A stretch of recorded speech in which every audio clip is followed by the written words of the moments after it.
దాల్చిన చెక్క, లవంగాలు, ఇలాచి, జింజర్ గార్లిక్ పేస్ట్, టమాటో వేసి పేస్ట్ చేసుకొని ఇవన్నీ కట్ చేసుకొని వస్తాను.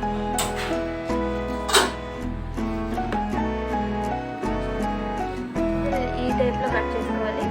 బ్రింజల్ ఫ్రై చేసుకోవాలి. ఈ కన్సిస్టెన్సీలోకి వచ్చిన తర్వాత దీన్ని నీరు పక్కన పెట్టుకోవాలి. ఇదే ప్యాన్లో ఆనియన్స్, చిల్లీస్ ఫ్రై చేసుకోవాలి.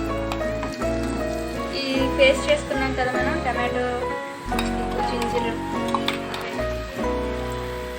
ఇందులోనే బ్రింజల్ వేసుకున్నాం, వాటర్ వేసుకున్నా, తర్వాత పెరిగేసుకున్నాం.